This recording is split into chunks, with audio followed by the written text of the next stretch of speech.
This conference will now be recorded. Hello and welcome to Advanced Searching in Discus. This is a webinar that's going to take you into some of the background pieces of your search engines where you're going to be able to really narrow down your searches with some quick tips, and also with using the advanced search features in a couple of the databases. We also have a new search feature in Credo Reference that I want to show you that can really make it easier for you to search within the ebook reference collection of Credo Reference. So let's get started.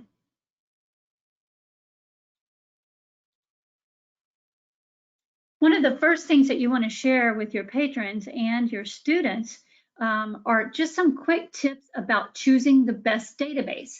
If students and patrons are shopping in the wrong location, there's sometimes, no matter combination of advanced searching techniques, if they're starting out in the wrong place, they likely won't get very far, and that can be frustrating for all of us. So a couple of the ways that you can choose the best database for your research need is when you go out to the scdiscus.org site and look at our A to Z list, as you see here on the screen. You can actually click the words, the title of the database that's above the image, and that's going to give you a small description of what would be found in that particular database, usually what level of user and comprehensive dates of information, such as you see here for Academic Search Premier. Then, of course, you would click the icon to the database to actually enter and search. A second way for you to choose the best database for your research need is to go out to our Discus main webpage here, the main site, and choose our training tab and our training resources link, and pull the elementary or middle and high database feature handouts. This is something that you can do electronically online as you search the databases, or if you want to print out the PDF, you can do that as well. But these two will actually break down for you some of the special features, key content, different format types that you're going to find in some of the most used databases. That's a couple of ways to get started there. You can also use filters to determine your best databases when you're searching in SmartSearch. As you see here, we've conducted a search on genetically modified food. When you're looking at your list of resources from that search, and that was a keyword search, you would be able to then use your filters to the left, which is what you see here under I want to use. When we go live in a moment, you're going to find a lot of filters that you have options to use, filtering by different formats of information, by publication dates, reading levels, etc. But I wanted to hone in on this piece because this can also tell you which of the databases may have more relevant articles for you. When you click on the show more at the bottom of I want to use, you're going to get a pop-up that shows you to the right just a typical hit count of how many times those keywords appear in the article. So you'll notice in Academic Search Premier and in our newspaper database, you're going to get the greater number of articles. And you can't see here because I haven't scrolled all the way to the bottom of this pop-out, but you would be able to see as we go down, it will narrow and narrow and narrow, and you'll find by the time that you get to some of our other databases such as TumbleBooks, you will see one or two or maybe none of those keywords appear. So that's kind of a good way to get started when you're wanting to sort of springboard to an advanced search. You can also use filters to get your desired browsing results. And if you'll notice here in our TumbleBooks screenshot, you're going to be able to see that the default is to actually show all the covers, the newest books for the most recent back. And that's what you have here: Clara Humble, Quiz Whiz, West Meadows Detectives. So that's how they're sorted by default. But you can utilize these filters to change your browse by changing to sort by reading level, descending, and see the books with more advanced reading levels first, for instance, if that's what you want to see. So a lot of times our students and users aren't aware that they can filter some of these results to be able to get to what they're looking for. So if you wanted to move from Batcat in your left window there, and you wanted to find books for your patrons or students that are more advanced, such as Tarzan of the Apes, the Time Machine, the Jungle Book, as you see here, that would be a very simple kind of work within the filters. You can also use filters to narrow search results. So we just narrowed by browsing a collection, but if you're actually conducting a search and want to narrow, you want to look for these filters, as you see across the top here of Learn 360. We've conducted a search on genetically modified food that you see here, and just below the green circle, you see that there were 71 results that included those keywords, genetically modified food. And do note here that when you're doing a search in Learn 360, you're actually conducting a keyword search and not a subject search. And we're going to kind of break down in a moment the difference between the two because it is very important. If the whole video is about genetically modified food, you would get that immediately with a subject search. If there's only maybe 1-2 minute segment of a video about genetically modified food, your keyword search is going to find that one little segment, but it's also going to have other pieces. So if they're talking about genetics with stem cells, for instance, you might find sort of oddball results like that just because some of those keywords also appear when you search by keyword.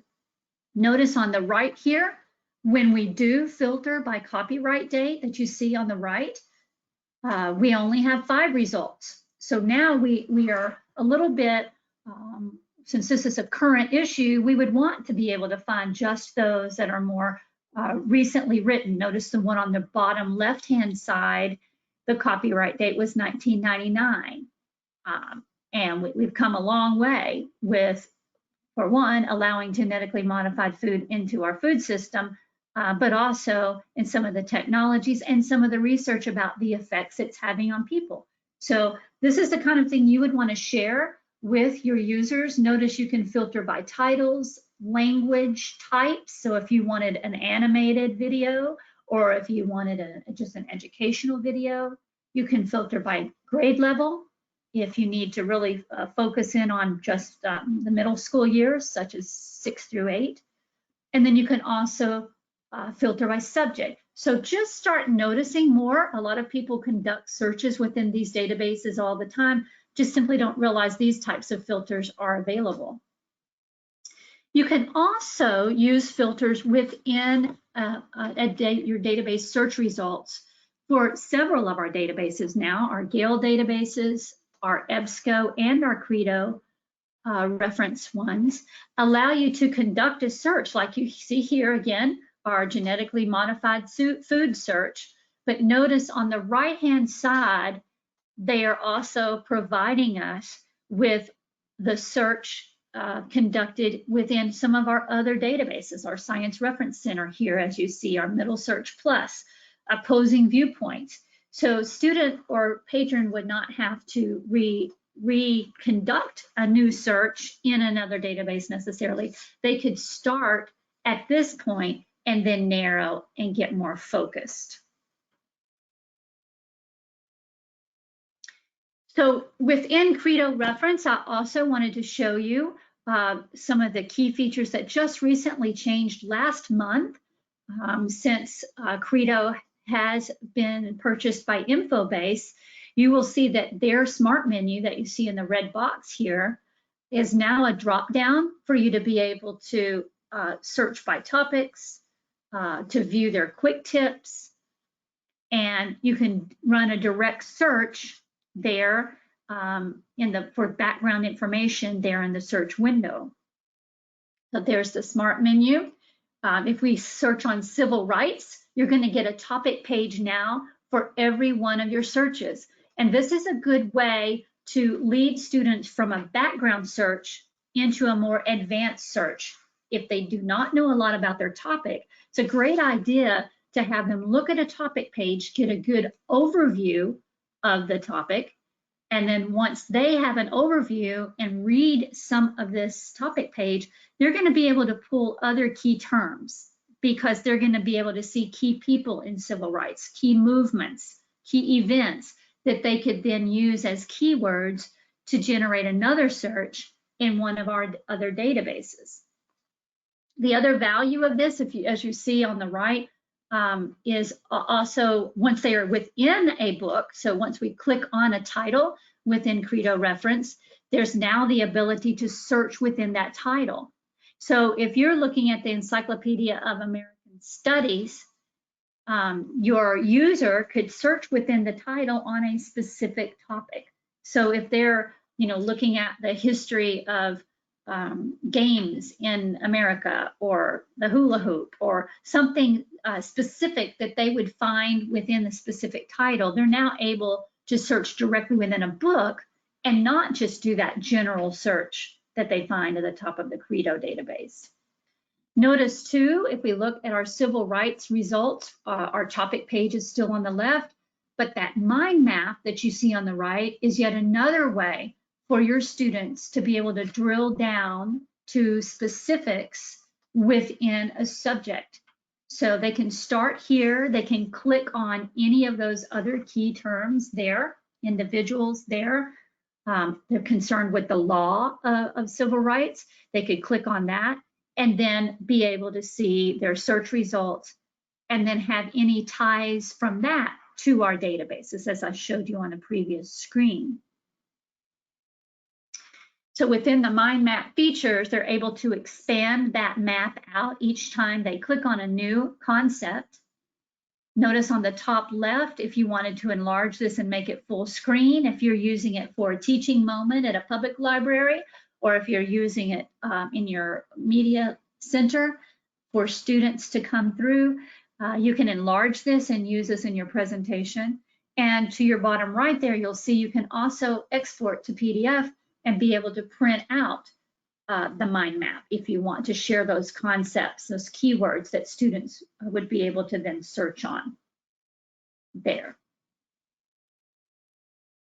So I'm going to jump out of our slides here and get into some live action, and that's what we most appreciate whenever we are going into our research here. I'm just going to go back to our main Discus page here to start us out, and I'm going to make it fit the frame a little better, hopefully for you to see it better.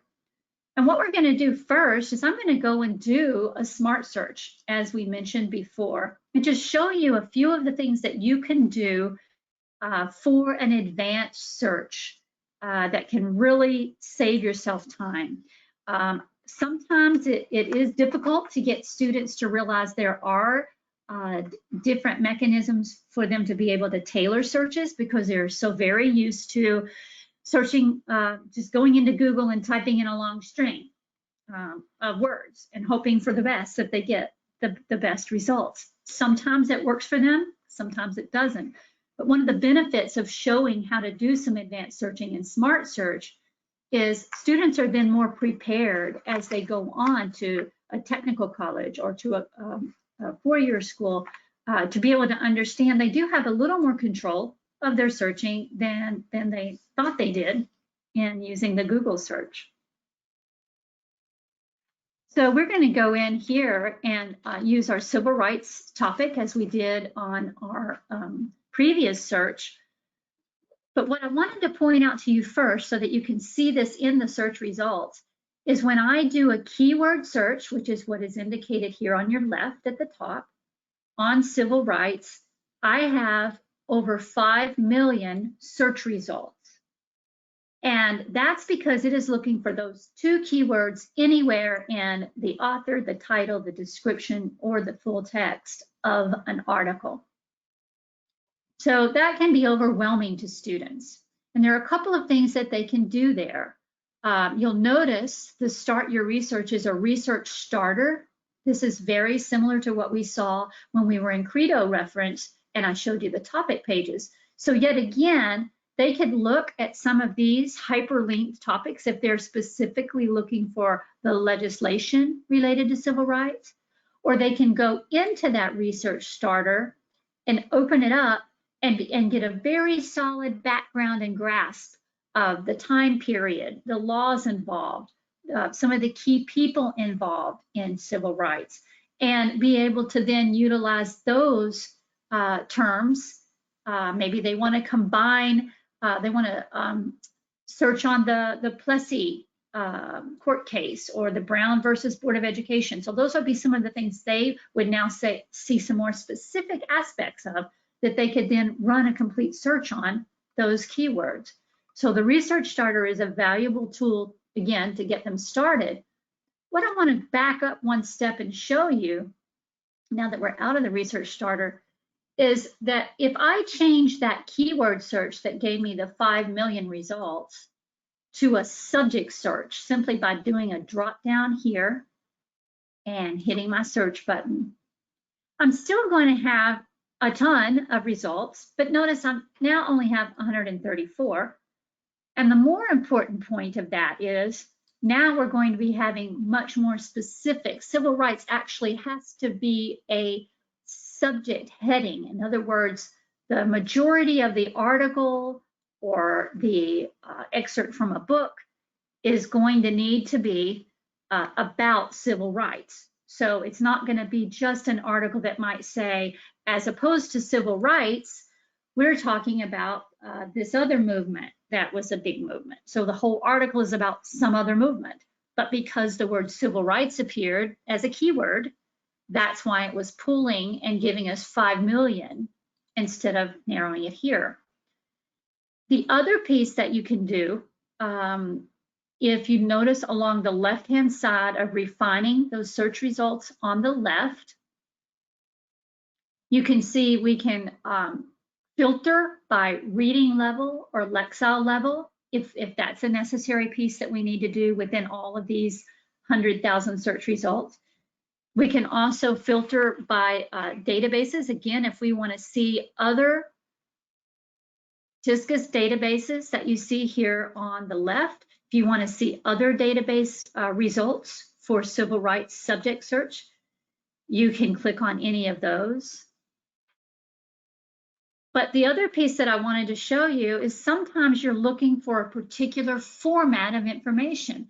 So maybe it's great that we have a research starter and we have 100,000 results, but maybe all that student has been asked to do is to find a book that includes information about civil rights.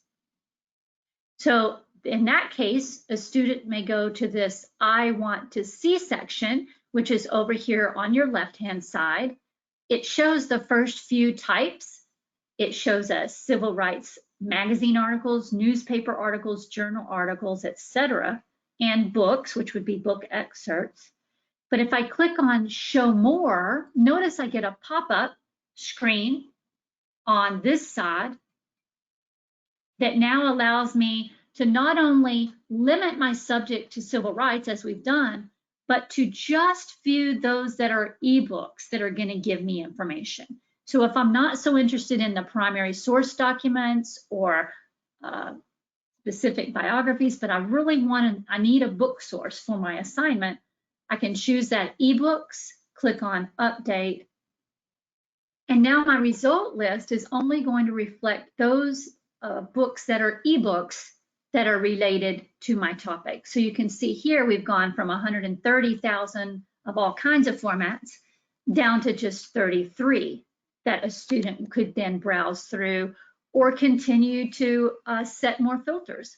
So if they want to limit these 33 by publication date or then by lexile level, looks like, yeah, on the books, it looks like they're not allowing us to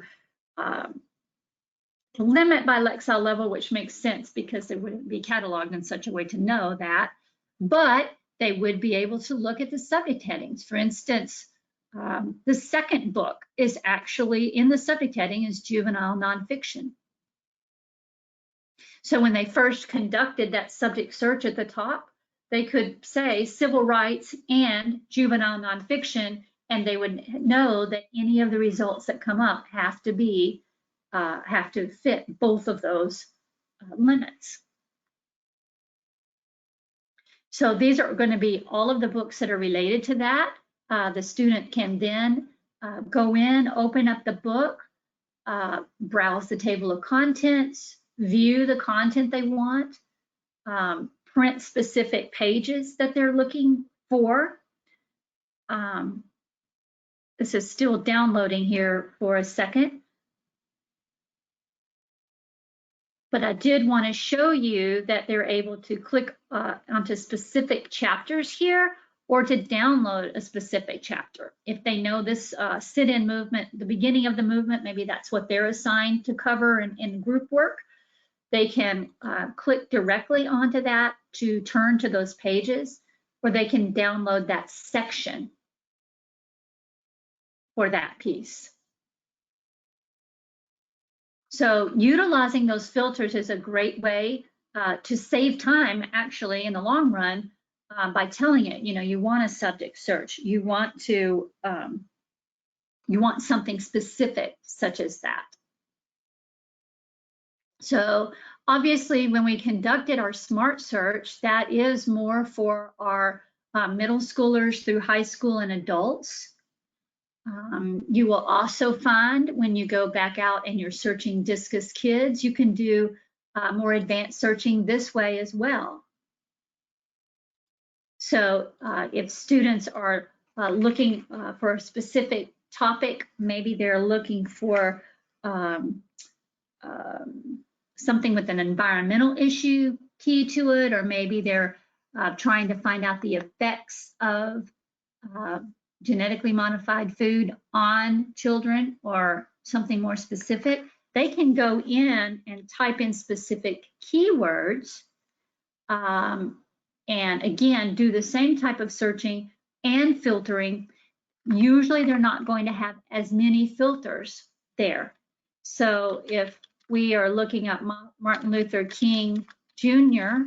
here, just as a keyword search, in our primary set, and this is more for our elementary students, notice we do not see the filters on the left immediately.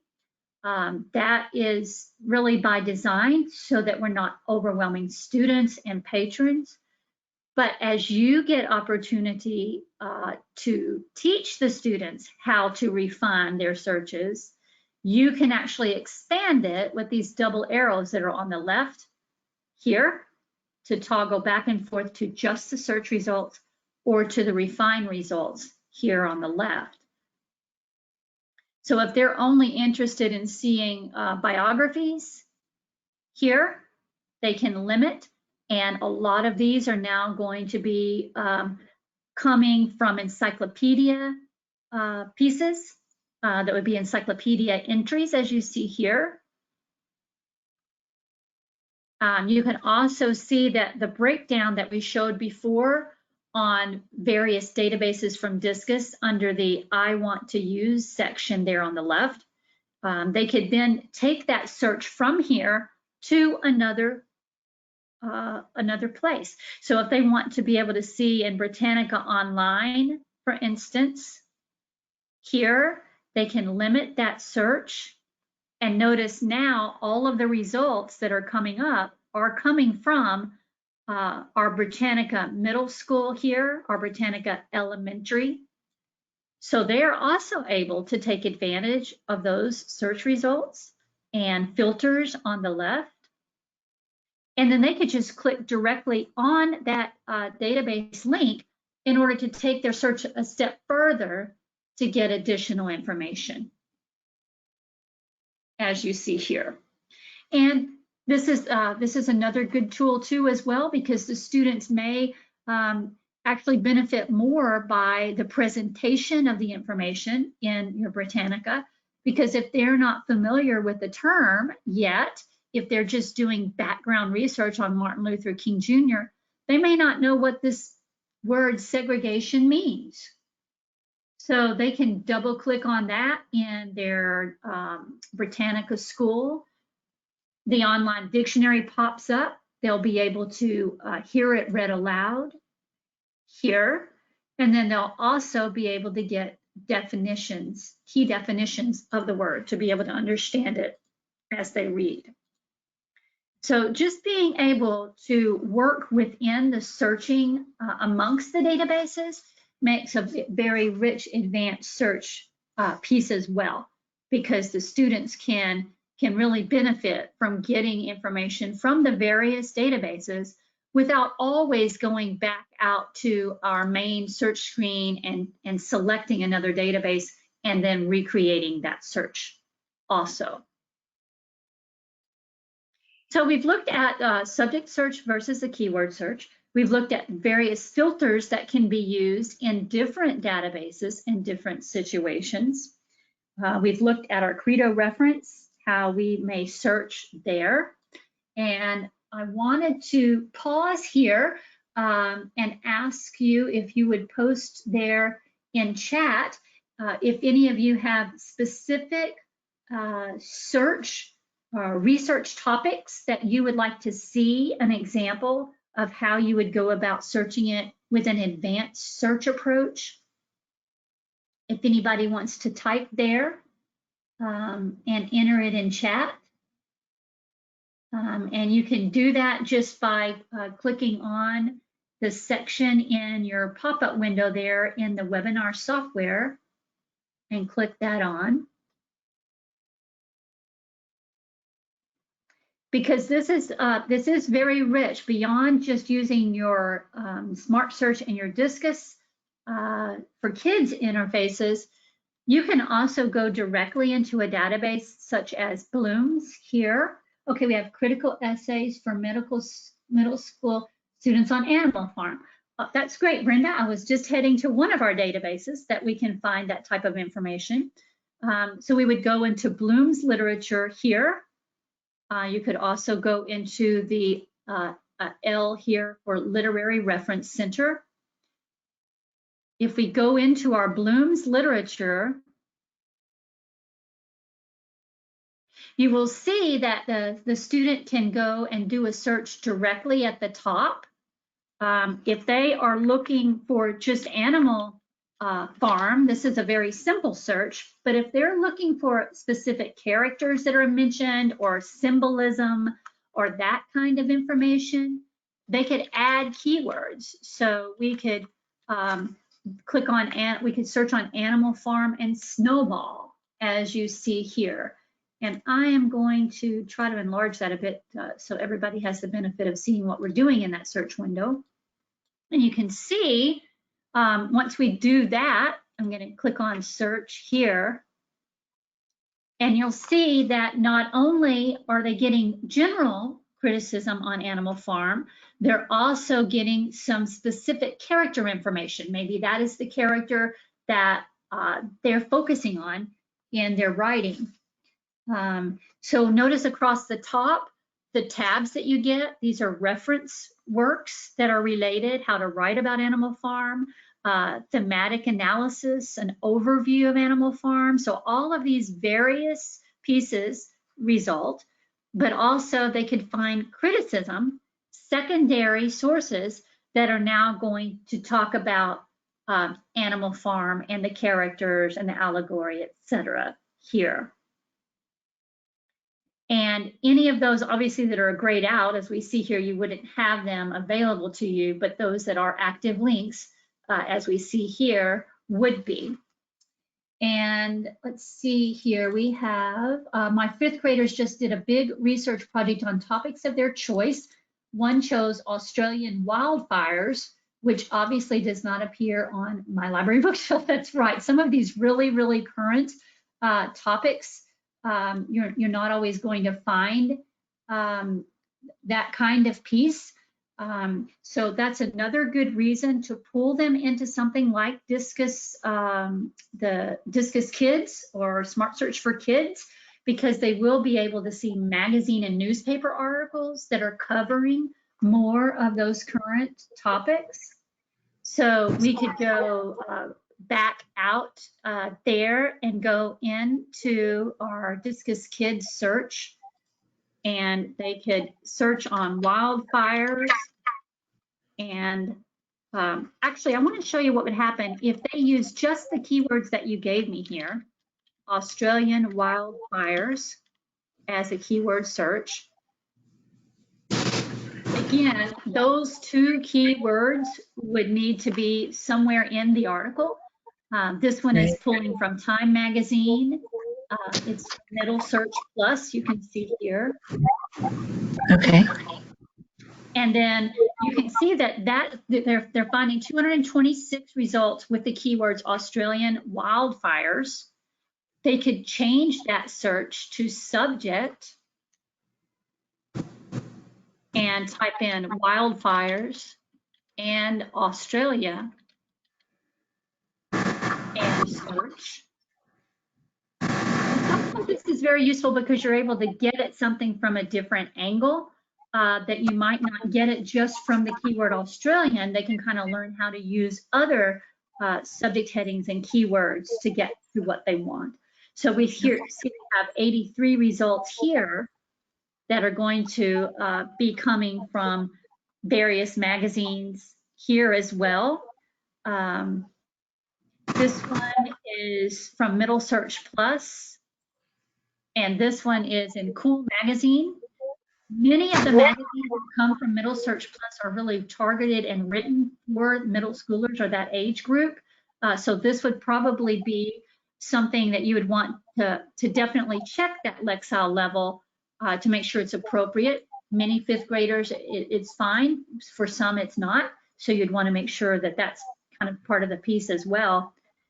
Notice here, this Lexile level is a little bit less advanced. So now we have time that's talking about the article reporting on the wildfires here. Notice what year this one is coming from. This is another great teaching point to show them that they're not going to get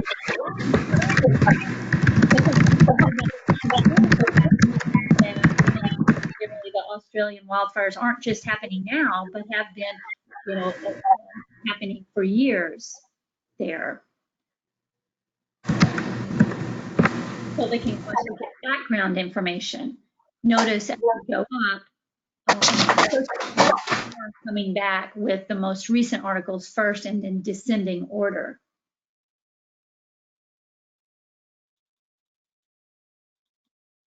Let's see.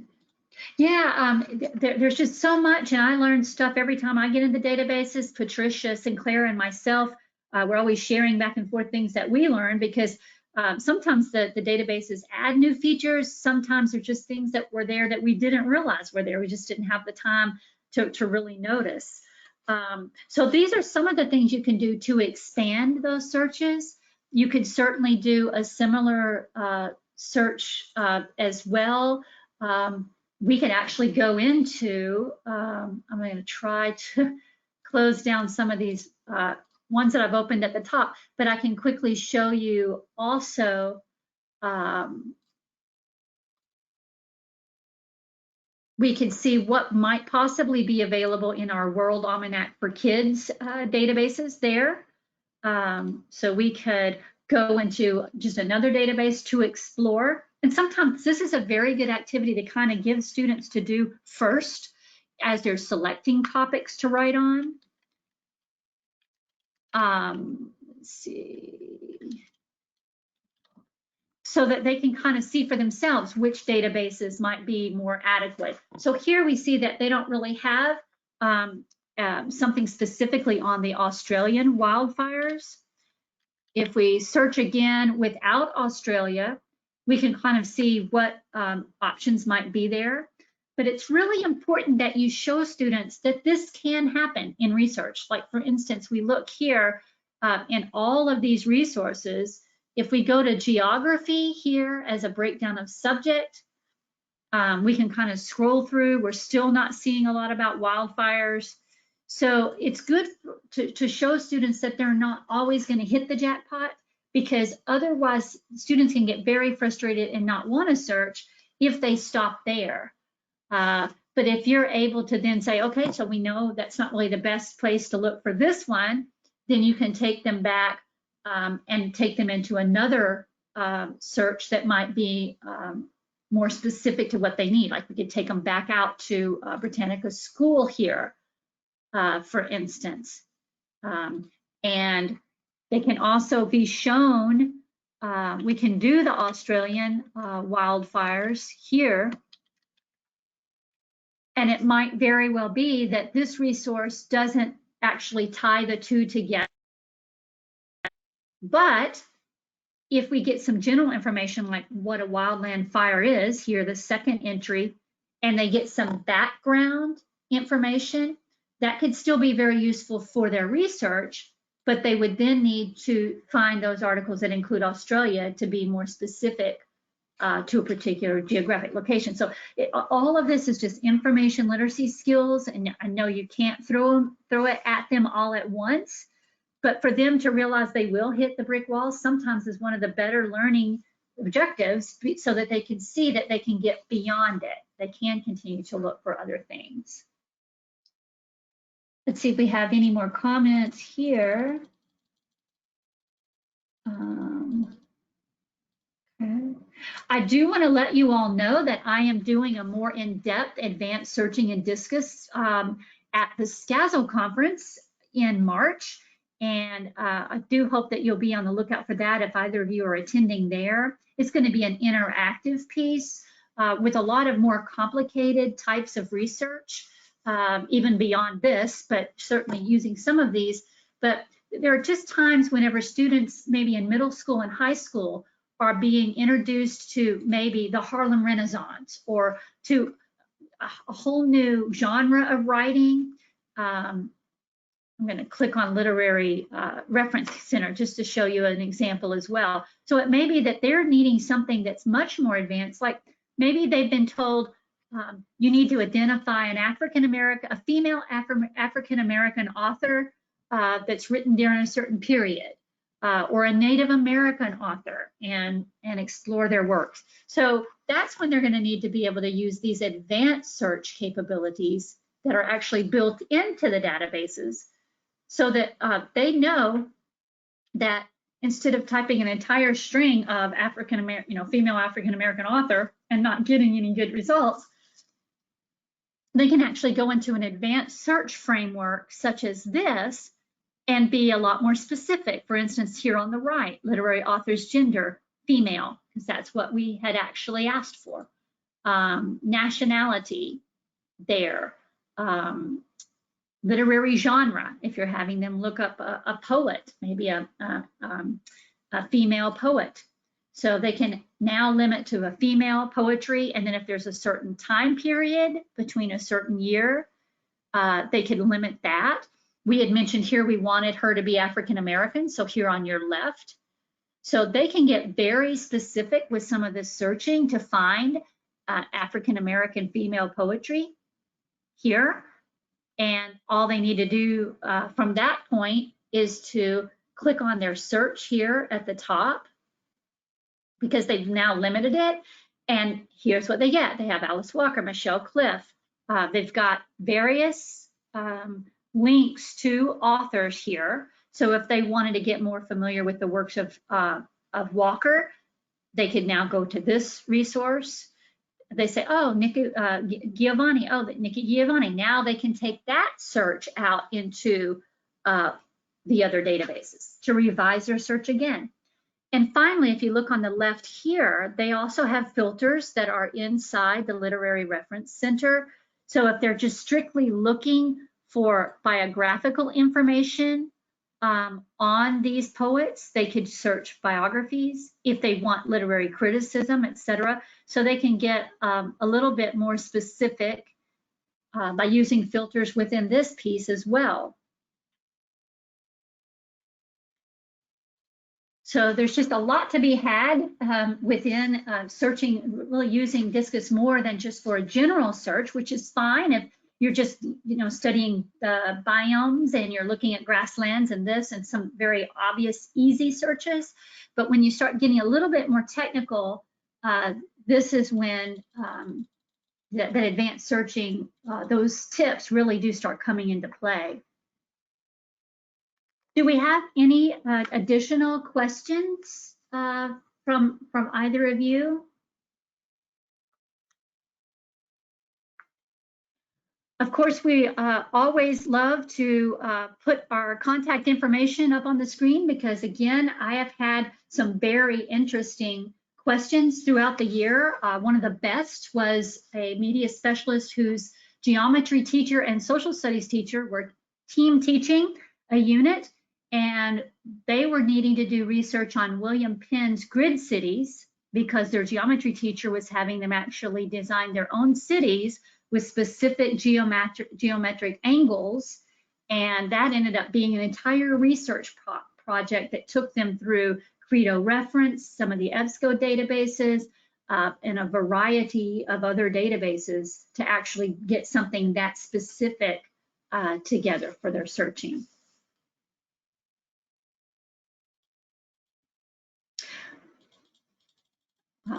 Great. I hope to see you there, Brenda. Great, thank you, Sarah.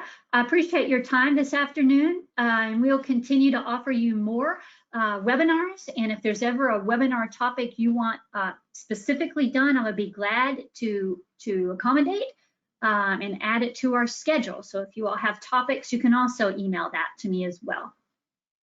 Thank you for joining us, and I hope that you all have a great weekend.